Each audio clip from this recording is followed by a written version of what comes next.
I'm a 32-year-old woman, and I've been married to my husband, Aaron, who's 35, for 4 years now. And so we met at a mutual friend's board game night, Settlers of Catan, and if you're curious, and we hit it off pretty much instantly. 2 years later, we were married. He's a high school history teacher, and I'm a project lead at a mid-sized tech company. From the very beginning, I earned more than him. Not slightly more, significantly more, but it was never a problem between us. If anything, Aaron was always the first one cheering me on whenever I hit a promotion or closed a difficult client deal. He's the type to brag about me to his coworkers, more than I'd ever brag about myself. His parents, though? That's a different story. The first time I met them, they seemed nice enough. Polite, well-dressed, formal in that sort of country club way. His mother wore pearls to brunch. His father called Aaron champ unironically. They were perfectly civil, but there was something about them that felt stiff, like I was being interviewed for a position I didn't apply for. The first few times we visited, I noticed small things. His mother would tilt her head and say things like, "It must be interesting having a husband who doesn't mind being taken care of," and then smile like she'd just paid me a compliment. His father once asked me if I ever got bored of being the man in the relationship. I tried to brush it off, chalk it up to their generational gap or whatever excuse I could come up with, but it got harder to ignore once we bought our first house. We'd been saving for years, and I put down 70% of the payment. Aaron had a small inheritance from his grandfather, and that made up the rest. But his parents assumed it was the other way around, and we never corrected them. We didn't think it mattered. That was a mistake. A few months later, we hosted a casual family barbecue at our place. Burgers, ribs, beer, the usual.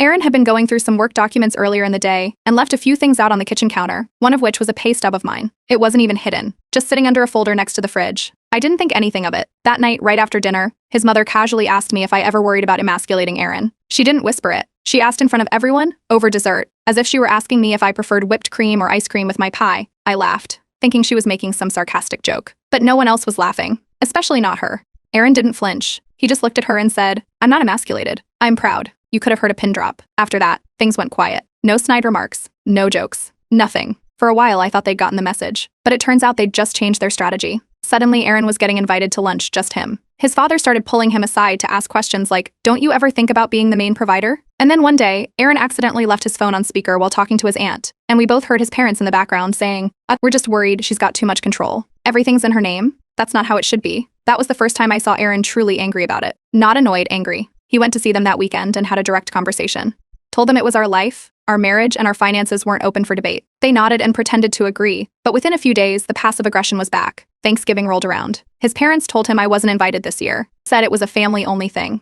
He told them that if I wasn't welcome, then neither was he. We ended up hosting our own dinner with some friends who couldn't travel that year, and honestly, it was perfect. But that was the tipping point. From that moment, they basically cut us off. Group chats? They quietly removed both of us. Birthday cards? Only addressed to Aaron. Events? Suddenly we were forgotten in the invites. Aaron tried reaching out a few times, but they either didn't respond or replied with vague excuses. And then things got weirder. One of Aaron's ex-girlfriends reached out to him via Instagram. Apparently, his parents had contacted her just to check in and asked how she was doing these days. She thought it was strange enough to send us the messages. His mother had gone as far as asking if she was seeing anyone and telling her she was always part of the family. That was when I stopped playing nice. If they wanted a polite, passive daughter-in-law who kept quiet and played along with outdated gender roles, they picked the wrong woman to mess with. Because I'm done being polite. They've pushed this too far. And I'm not about to let them quietly sabotage my marriage from the sidelines. Aaron got a lunch invite from his parents last Saturday. It was worded as a peace talk, just him, his mom, and dad, somewhere neutral. I told him to go. Sometimes people deserve a chance to say their piece, even if you already know they're not coming from a good place. He agreed, thinking maybe this was their way of finally moving on. He got there and realized fast that it wasn't a lunch. It was a full-scale intervention. His older brother was already seated when he arrived. His aunt came in 5 minutes later. No one had ordered anything. They weren't there to eat. They were there to ambush. The whole thing started with them insisting he needed to reclaim control of his life. His father asked if he even made decisions anymore, or if everything was run through the firm. Me. His mother chimed in about how Aaron had changed and was less confident since being with me. They didn't dance around their message at all. Then came the bomb. His mother asked if he had ever considered divorce. Just flat out asked, like she was offering him a snack. She even told him she knew a lawyer, a family friend, who could make it easy. Aaron didn't say anything at the time. He was too stunned. But his phone was in his jacket pocket, and he'd hit record the moment he realized it wasn't a real lunch. Halfway through the audio, his aunt started talking about his ex-girlfriend, said she was still single, still local, and had really matured. She even suggested they had always had natural chemistry and that it might be worth catching up with her. That was the moment Aaron stood up. The recording caught his chair scraping back, and then his voice, flat but firm, telling them to stay out of his life. He sent me the recording on his way home. I listened to the whole thing twice. They weren't even subtle about what they were trying to do. It wasn't concern. It was control. It was manipulation, plain and simple. When Aaron walked through the door, he looked like someone who'd just seen something he couldn't unsee. He didn't talk right away, just stood in the doorway, keys still in hand, staring at the floor. Then he just sat down on the couch and broke down, not from sadness, just overwhelmed. He apologized over and over for not realizing sooner how far his parents had gone. I told him we were done playing defense. We were going to handle this the smart way. Not with yelling, not with more drama. With moves they couldn't undo. That Monday, I booked a legal consultation. The lawyer walked me through our options. We moved our joint assets into a trust in my name. Aaron is fully protected in it. It's not about cutting him out, it's about making sure his parents never get access, even if something were to happen to him. The paperwork was signed by Friday. By Sunday, word had gotten around. His parents didn't waste time. They started making their rounds, first at church, then through the neighborhood, telling people I was materialistic, that I had emasculated their son, and that our marriage was one-sided. A few friends mentioned overhearing it. One even recorded a short clip during coffee hour. I saved it, not because I planned to use it, but because it's always good to know what they're spreading. Then came the voicemail. Aaron's mother left it after dinner one night. 4 minutes of carefully rehearsed lines about missing the days when men led their families, followed by a stiff apology for how things came across and an invitation to return to more traditional values. We didn't respond. Instead, I moved one of our wedding photos, an enlarged, framed one, from the guest room to the hallway, right across from the bedroom door. Every morning, it's the first thing Aaron sees when he walks out. A quiet reminder of who we are without all the noise. But they weren't done. His older brother sent him a message midweek with a job posting attached, some mid-level admin position at a logistics firm. No intro, no context, just the link and a note saying, maybe if you made more, your marriage would be more equal. Aaron stared at the message for a second, then just replied, or maybe if you made better life choices, you wouldn't live with mom at 38. We blocked his brother after that. No explanation, no dramatic exit, just gone. His brother hasn't been able to reach either of us since. We also blocked his aunt shortly after she sent one final text, how dare you humiliate them in public. You've caused permanent damage tonight. She's the one who suggested reconnecting with the ex, and there's no coming back from that. The last move was mine. I sent a group message to every family member who had been involved in that lunch. It said, if any of you want to talk to Aaron, do so respectfully. If you bring up his ex again, I will consider it harassment. No one replied. For the first time in months, everything went quiet. No calls, no messages, no drive-by check-ins, nothing. Just silence. But silence doesn't always mean peace. 2 weeks after the silence started, we got an email from the church Aaron grew up attending. It was a formal invite to a marriage enrichment evening, the kind with refreshments, folding chairs, and laminated programs. It seemed out of nowhere, but the email was worded like it was sent to select couples. Aaron hadn't stepped foot in that building in years, and I only ever went with him twice for community events. Still, we decided to go. Something felt off, and we wanted to know why they suddenly wanted us there. It didn't take long to figure it out. We walked into the fellowship hall, and the first face we saw was his mother's. She was standing near the podium, talking to someone in a blazer holding a clipboard. His father waved at us from the second row. Right then, Aaron leaned in and whispered, "This is a setup." He was right. The entire evening had been arranged by his parents. They weren't even subtle about it. We were introduced as one of the example couples during the opening remarks. The speaker, a grinning man in his 60s, talked about the beauty of God-ordained roles in the home. His wife chimed in to describe how she hadn't touched a bank account in decades and wouldn't dream of questioning her husband's authority. The moment the phrase "a real man leads his home" came out of the speaker's mouth, Aaron stiffened. I gripped the edge of my chair. During the Q&A, Aaron's father stood up. No mic needed. His voice filled the room. He talked about how painful it was to watch his son forget his place as the head of the household and become a follower instead of a leader. He ended with something like, "I raised a man, not a support character." There were a few nods from the crowd. Some older couples smiled, but others looked uncomfortable. The room started buzzing. Aaron didn't wait for anyone to call on him. He walked straight up to the mic and took it. His voice was calm, steady. He said, "You're right. A real man does lead, but he leads with love, not ego.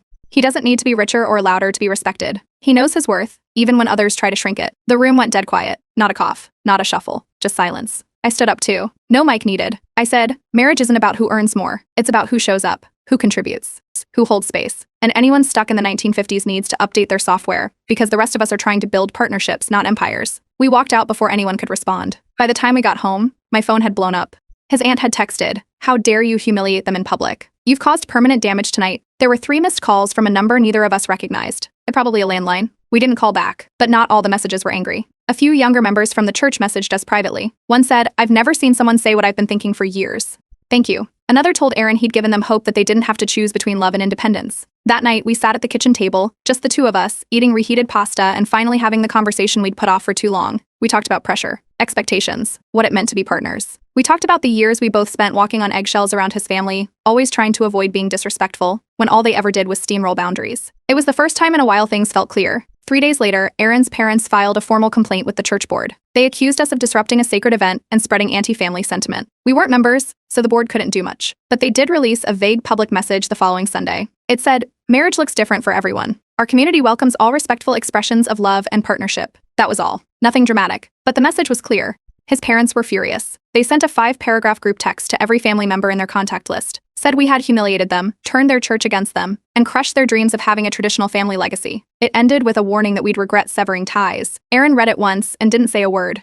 He just turned his phone off and slid it across the table. Then he looked at me and said, "We need to go no contact, at least for now." I didn't argue. I nodded, walked over to my phone, and blocked his mother, father, aunt, and brother for good. Aaron did the same. No message, no warning. Just done. They don't have any other way to reach us now. No more group chats. No more drive-by invites. No more guilt trips disguised as church events. It's quiet again. But this time, it's the kind of quiet we chose. Aaron got the text around 3:40 p.m. on a Thursday. We were both working from home. I was in a video call, and he was grading papers on the couch.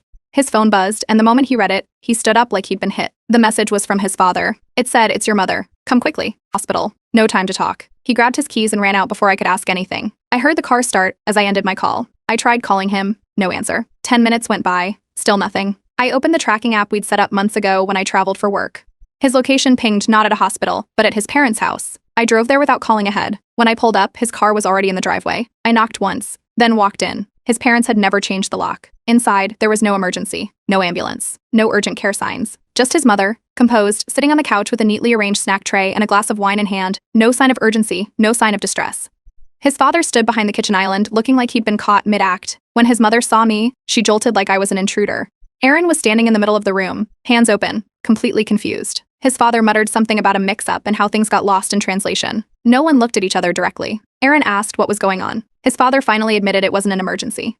He said they had to get through to him emotionally and figured this was the only way he'd come. His mother added that they just wanted one honest conversation without her influence, meaning me. Then came the guilt trip. His mother leaned forward and told him he used to be such a good son until she came along. She said they just wanted their boy back, the one who didn't question them, didn't push back, didn't build a life that excluded them. His father handed him an envelope. Inside was a folded, lined sheet of paper, supposedly written by Aaron's grandmother, who passed away a few years ago. The note was short. It said men must lead with authority or lose their families. It ended with his grandmother's name underlined twice. Aaron stared at the paper. I didn't. I looked straight at the handwriting and knew immediately it wasn't real. His grandmother had shaky penmanship. This was clean, careful cursive. I'd seen it before on Christmas cards and grocery lists. It was his mother's handwriting. Aaron didn't say anything at first. He walked to the fireplace, unfolded the paper again, then looked at both of them. Then he snapped. He raised the paper and asked them if they had actually used a fake medical emergency and a dead woman to manipulate him into coming over. He didn't shout, but the sharpness in his voice made his mother flinch.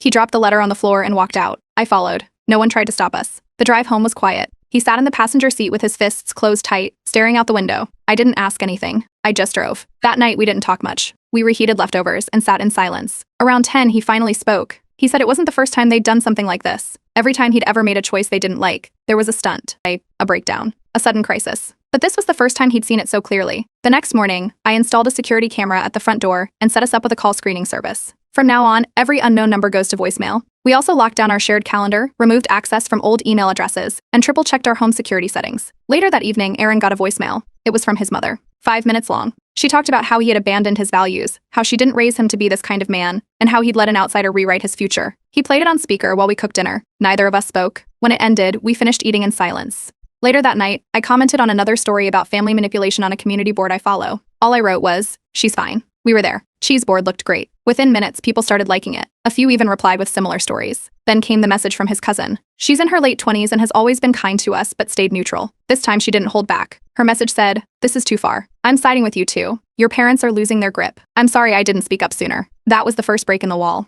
A single person from his family acknowledging that what just happened wasn't normal. There's no going back from this. Not after a fake hospital emergency. Not after a forged letter from a dead grandmother. Not after the voicemail trying to rewrite everything we've built. The email hit my inbox on a Monday morning with the subject line, "Administrative Notice, HR Inquiry." It was short, formal, and direct. Someone had filed an anonymous report accusing me of financial coercion and inappropriate conduct related to budget handling. Because of the nature of my role, where I manage sensitive project funds and supervise vendors, the company was required by law to launch an internal review. Effective immediately, I was placed on administrative leave. The message didn't say who submitted the complaint. That's standard. But the wording of it, not standard at all. It was too specific. It mentioned my exact salary range, my department's internal nickname, and even a code name for a project I'd only ever discussed out loud once, at dinner with Aaron's family. It wasn't the kind of thing you'd stumble across on LinkedIn or Glassdoor. It was something you'd only know if you were sitting at our table when I casually mentioned it over lasagna. That's when I checked our home printer history. A screenshot of my pay stub had been printed 10 days after that family dinner. I hadn't printed it. Aaron hadn't either, but his old laptop was connected to the printer, and he remembered loaning it to his father briefly around that time, supposedly to scan some tax paperwork. He hadn't thought anything of it at the time. We went through the email logs. That's right. Buried in Aaron's sent folder, never opened, but recorded in metadata, was a single message with an attachment titled project_review.png sent to his father's email address. That was all I needed. I hired a corporate attorney that same day. She drafted a formal notice to my company's human resources team warning them that the complaint might be part of a targeted slander campaign. We attached preliminary evidence. I wasn't going to let them play this kind of game. Later in the week, during a scheduled HR check-in, the rep told me they found the complaint's language to be unusually specific. She asked if I'd ever discussed project details or budget information with anyone outside the company. I told her the truth, only once, and only casually, at a family dinner with my husband's parents. That's when everything clicked. Aaron drove to his parents' house that same evening. He didn't tell me he was going until he was halfway there. He wanted to go alone. When he got back, he had a story and a recording. He'd confronted his father first, who flat out denied everything, said he had no idea what Aaron was talking about. But then his mother came into the room and said, "We did it for your future. She controls you through money." That was enough. Aaron had been recording the whole conversation on his phone. He sent the audio to me immediately. My attorney listened to it and gave the green light to send it to HR. Within 48 hours, I was reinstated. HR formally dismissed the complaint, apologized in writing, and sealed the report so it would never affect my internal file. Then something unexpected happened. My manager called me privately the next day. She'd heard about the situation, not the details, just the outcome. She told me that anyone who could survive a hit job like that and remain professional deserved more than just a clean slate. I was bumped up to lead on a new project launching next quarter. No announcement, just a quiet promotion and a budget increase. My lawyer wasn't done either. She filed a cease and desist letter addressed directly to Aaron's parents. It outlined the complaint, the forged documentation, the confirmed intent to harm my professional reputation, and warned that any further attempt to interfere with my employment, finances, or digital footprint would result in immediate legal action. We didn't wait around for their next move. Aaron and I both changed our phone numbers the following weekend. We shut down every personal social media account we had, deleted old emails, and set up new ones. We only gave our new contact information to 10 people, close friends, a few trusted family members, and our lawyers. The cousin who had reached out before stayed in touch. She messaged us saying she'd heard something exploded and offered to help however she could. Aaron thanked her but didn't go into detail. The silence that followed wasn't peaceful. It was the kind of silence that meant the storm had shifted underground. No calls, no emails, no unexpected visitors, just a gap in the air where chaos used to sit. We knew them well enough by now to understand they weren't done. Thanks you, Markel. But they had underestimated something. I had kept every message, every voicemail, every email header, and every recorded conversation. We had timelines, names, connections, and now we had legal documentation. They fired their shot and missed. Now it was our turn to decide what came next. It started with a text from Aaron's cousin, the same one who had sided with us after everything blew up. She invited us to her daughter's birthday party at a public park. Just a few family members, some kids, pizza, and balloons. She promised Aaron's parents wouldn't be there. Just my side, she wrote. "You're safe, I swear." We hesitated for a day, but eventually said yes. It had been quiet for weeks. No voicemails, no sightings, no passive-aggressive birthday cards. We showed up with a tray of cupcakes and a wrapped gift, trying to keep our expectations low and our eyes open. The party started off normal. There was a bounce house, juice boxes, folding chairs in the grass. We chatted with two of her friends, helped a toddler open a snack pack, and handed off the gift to the cousin, who looked genuinely happy to see us. For 20 minutes, everything felt calm. Then the trap snapped shut. Aaron's parents arrived without warning. His older brother walked in behind them, followed by someone we hadn't seen in over a year, his ex-girlfriend, the one his mother had tried to reconnect him with. She was wearing jeans and a pastel blouse like she'd just come from brunch. She carried a gift bag and waved like it was normal to be there. His mother did the fake surprise gasp. "Oh, you came?" Like she hadn't known we'd be there. She clutched her pearls, literally, and did the wide-eyed innocent act like she was just as shocked as we were. Aaron stiffened immediately. His ex walked right up and hugged him without asking. Said something about how long it had been, how great he looked, how funny it was to run into him like this. I stood completely still, watching her stage the moment for an audience. A few guests turned their heads. Then his mother said it loud enough for people nearby to hear. "We just thought it would be nice if you saw what could have been." Aaron didn't react right away, but his father leaned in next, saying something like, "She never tried to isolate you. She just doesn't want your money." That was when Aaron stepped back, looked at his ex, and told her plainly, "You're here because they asked you to be. Please leave." She looked stunned. She didn't argue. But before she walked off, she leaned in and whispered something into his ear. I couldn't hear what it was, but Aaron's jaw clenched. She left without another word. I stepped forward and spoke loud enough for the whole area to hear. "You staged this. You used a child's birthday party to humiliate your own son." The table next to us went quiet. One kid stopped mid-bite. The cousin, the host, looked horrified. She pulled us aside, away from the crowd. She kept saying she had no idea. She thought the grandparents just wanted to stop by for 10 minutes to drop off a gift. She said they told her it was going to be a sweet surprise reunion. Looking back, she admitted she should have known better and apologized through tears, saying she hadn't expected them to cross this line.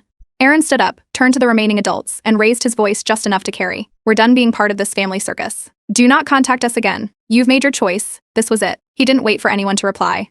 He took my hand and started walking back to the car. On our way out, I caught a glimpse of his ex. She wasn't talking. She wasn't smiling. Her eyes met mine, just for a second, somewhere between regret and shame. She didn't say anything. I didn't either. That was the last thing we ever shared. 2 hours later, a final group text came through. It was from his parents. One message sent to both of us. "We failed as parents. You've abandoned us for someone who buys your loyalty." And I typed the response myself, He doesn't have to be bought. He chooses me because I choose him. Every single time. We didn't hear back. That weekend, Aaron made it official. He scheduled a final administrative call with Human Resources to remove his parents from his emergency contact list.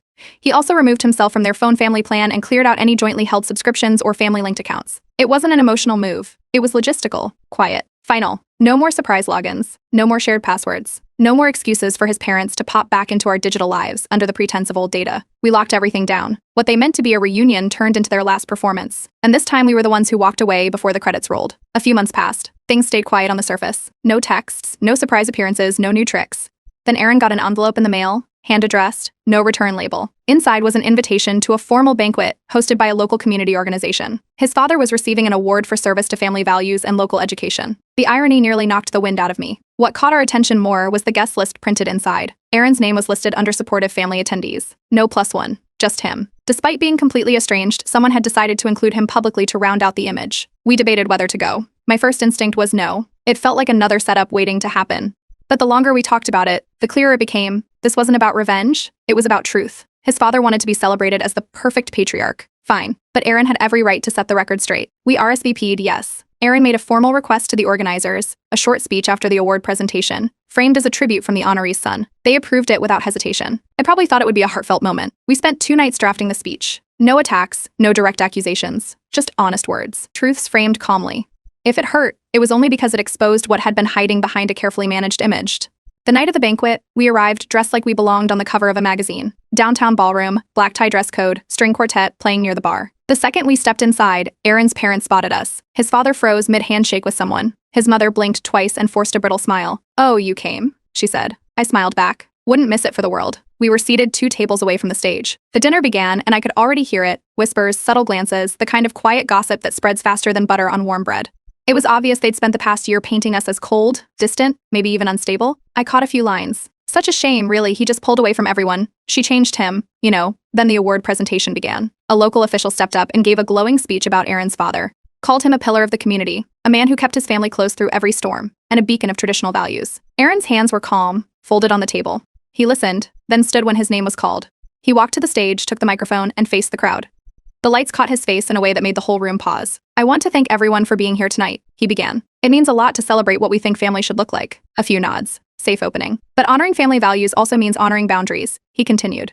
"And as someone who was told to abandon his marriage because my wife earns more than I do, I have thoughts." The room stiffened. He didn't name anyone. He didn't need to. Respect isn't about income. Love isn't about control. Real strength isn't found in paychecks or pride. It's found in protecting the people who choose you, every single day, even when others demand that you choose differently. A fork dropped somewhere. His aunt covered her mouth. A cousin looked away. The air in the room turned sharp, like glass cracking under pressure.